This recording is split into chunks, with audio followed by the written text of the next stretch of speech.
Hey, truth seekers, welcome back. Zach here. In the month of July 2016, a lot of buzz has been in the media about the new video game Pokemon Go. If you haven't heard about this game, it's for your smartphone. It uses your GPS, and what you do is you go around in your community searching for digital Pokemon. The point is to collect these Pokemon characters. And what people are doing is they're getting in their cars, they're driving around, they're trying to gather as many Pokemon as they possibly can. I've noticed this in video games in the last decade. They're adding on all these things like collect this, do this to achieve this. They're making these video games more immersive, more addictive. And I think it's all, part of the grand scheme of what's being done to us in this world. They need the common person tuning out reality more and more and checking into fantasy land, virtual reality, so that they don't see all the injustices and wrongdoing going on around them, from the destruction of the environment to the decline in, quality of work. The workplace has just been on a straight decline for the past 10 years. Lower wages, less benefits, more abusive work hours. So many people in this nation are a lot worse off financially and in terms of being in a job that provides fulfillment, I guess. So, anyway, more and more people are turning to video games, movies, just ways to check out. One of the stories that caught my eye about this Pokemon Go was that a teenager in Wyoming was supposedly led to a dead body. And I was thinking about what people were doing in this video game, and it has me thinking that this article is a hoax, but also projecting unnecessary deaths that will likely come from this Pokemon video game, just from the influx of people who are now on the road staring at their smartphones even more, trying to collect Pokemon.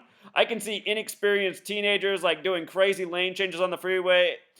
Who knows all where this will lead to. And also think, this Pokemon Go video game, GPS, immersing you with your environment, only more games are going to finish or come out following in the footsteps.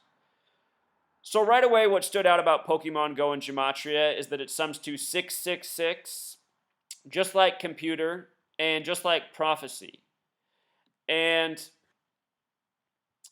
in the history of computers, the number 666 is prevalent. The first Apple consumer computer was priced at $666. This makes a lot more sense when you realize that computer equals 666 in Gematria, and that the people who are running the show, guiding us down the path of agenda, they are working by the book of prophecy. And this computer, the invention of the computer, has surely helped them forge their path of prophecy by the numbers, which is what we're living out, which is what I'm explaining on this channel. So Pokemon Go, it's got this 666 coding, and this story comes out of Wyoming. Wyoming has simple English gematria of 106, just like the word prophecy itself. This teen in Wyoming supposedly was led to a dead body. And really what I think that they're trying to say is Pokemon Go is going to lead to several unnecessary dead bodies, if it hasn't already. The date of this story came out July 9th, 2016, a date with a 52 numerology, prophecy, the small way equals 52. The number 6 alone also sums to 52. Think about 666 being coding for prophecy. Wyoming happens to be the 44th state, a number very much connected to death. The word kill equals 44. The headline was that a teen found a dead body. Teen also has that gematria of 44. With regards to prophecy, coding in Pokemon Go, coding in Wyoming, the word prophet also has gematria of 44. And this story coming out on July 9th, 7/9, the word murder equals 79. It's about a teenager being led to a dead body, found, possibly a murder story. We'll see if there's any more headlines about it. I'll just read to you the way the article was. Pokemon Go is a wildly popular new smartphone game that has players exploring their real-life neighborhoods. And in rural Wyoming, it led a teenager to discover a dead man's body in a river. Shayla Wiggins, 19, told CNN Money on Saturday how it happened. Like so many others, Wiggins was eager to play the version of the blockbuster 1990s Game Boy video game. Since it's virtual reality, I thought that's cool, she said. Pokemon Go uses augmented reality, tapping your phone's camera to superimpose cute, virtual creatures in the real world.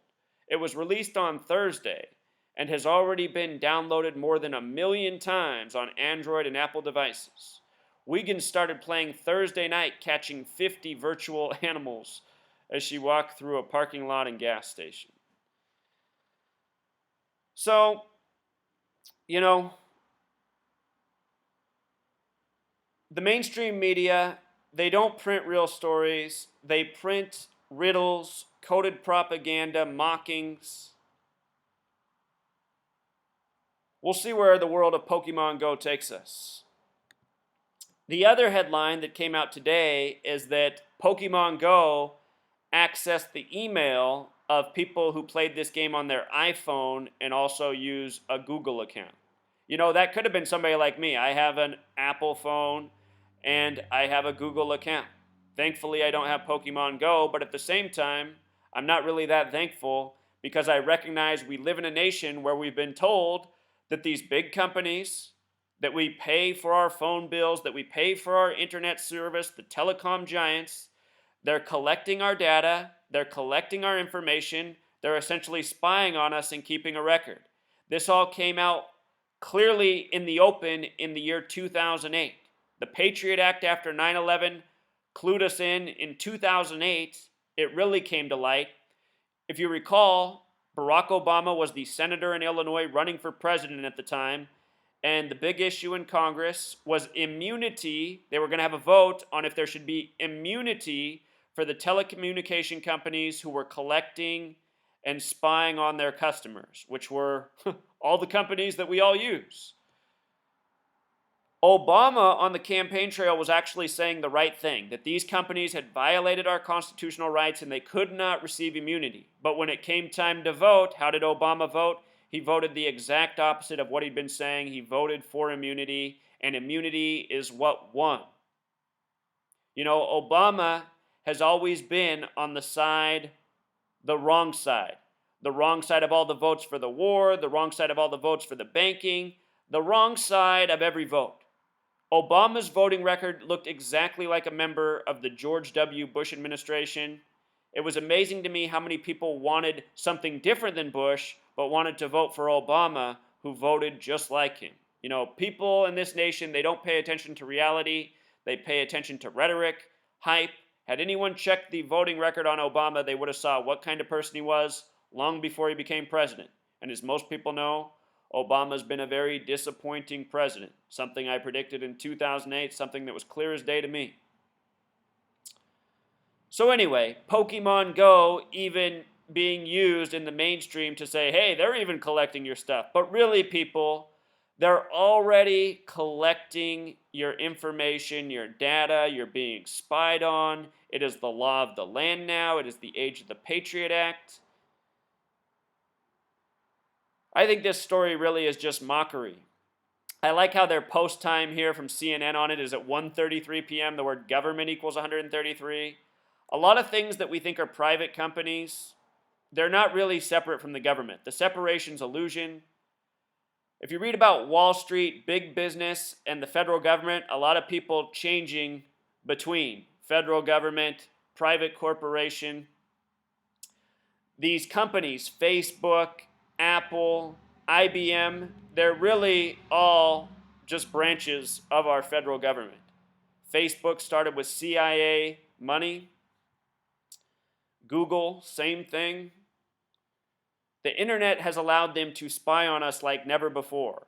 But think about it. There's hundreds of millions of us. It's not like they have the time to actively filter through what everyone's doing in the country. But what it does allow them is that, you know, if they see someone as a threat or they see someone they want to sabotage, it makes it a lot easier to do so. You know, if somebody ever wants to pull the file on Zachary K. Hubbard, it'll be easier to get some dirt, you know?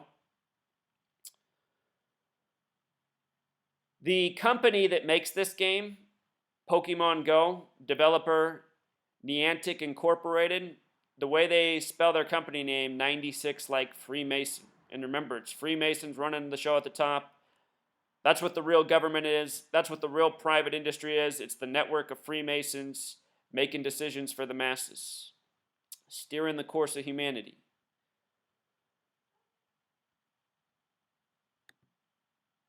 You know, we're also given these fronts all the time. Bill Gates, Steve Jobs. The name Bill Gates equals 33 in gematria. Head of Microsoft for 33 years. Just ask yourself, who has the name Steve Jobs, you know? Steve Jobs died on an interesting date ripe for sacrifice. They got this headline, Man in the Machine, the 137 number, 137, the 33rd prime. All numbers of Masonic importance. Here's Mark Zukerberg, the guy who wears the hoodies with the Star of David inside. ISIS Packers threaten Zuckerberg. This headline came out the day after Mark Zuckerberg and Jack Dorsey met with the FBI about combating online terrorism. Later in the same day, ISIS backers threaten Zuckerberg. It's so fake and ridiculous. It's so transparent. Look at the gematria in the headline. 322 like the Masonic Order, Skull and Bones. 133 like government. You never seen the video of Zuckerberg taking off his sweatshirt with the Star of David inside? Check that out. The head of Twitter, Jack Dorsey, another guy with the 666 coding. A lot of 666 around computers. Of course, because computer sums to 666. So anyway, going off on tangents. But I'd be careful to load that Pokemon Go on your phone, you know? People need to stop playing video games, check into reality. Time to take the world back. Till next time, True C.